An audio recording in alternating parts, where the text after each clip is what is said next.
The Enlightenment was an intellectual movement that all happened within 150 years, from about 1650 to about 1800.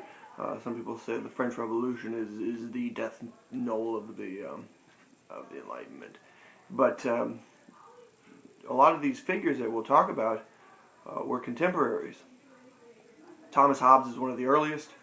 John Locke is early as well. The English kind of get this whole thing rolling, but then it spreads out over Europe, and a lot of these guys living in France or Geneva or even Italy, and really take on this reason thing, this thinking for yourself idea, and become the major thinkers, and they're across the continent, and they look at a range of topics, including government, individual rights, including women's rights, religion and tolerance, economics, education.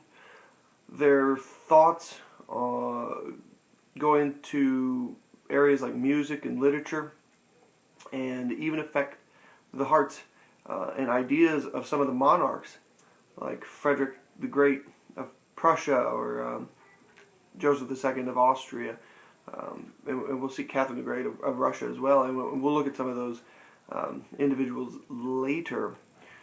France is kind of a key place for this Enlightenment movement. Starts in England, kind of moves to France, and we get the word philosophes is the French word for philosopher, and philosopher itself just means lover of knowledge, or love of knowledge.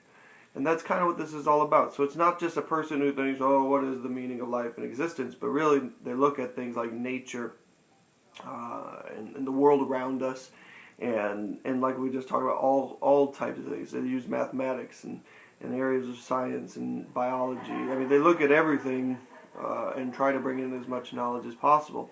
The Philosophes have 5 key principles that they use, that kind of was the focus of their core belief. And we're going to look at those real quick. The first one was nature. No, not the first one. The first one was reason. Enlightened thinkers believe the truth could be discovered through reason and logical thinking. The next one, they believe that nature and things that were natural were good and reasonable. And we'll see this with some natural laws and things. Thirdly, happiness. Philosophes rejected the medieval notion that people should find joy in the hereafter or waiting to get to heaven. But they urged people to seek well-being on earth. In progress, they stressed that society and humankind could improve. And that was one of the major points of Enlightenment thought. And lastly, liberty. The Philosophes called for the liberties that the English people had won in their glorious revolution and the English Bill of Rights. And those 5 ideas kind of form the basic idea of Enlightenment thought.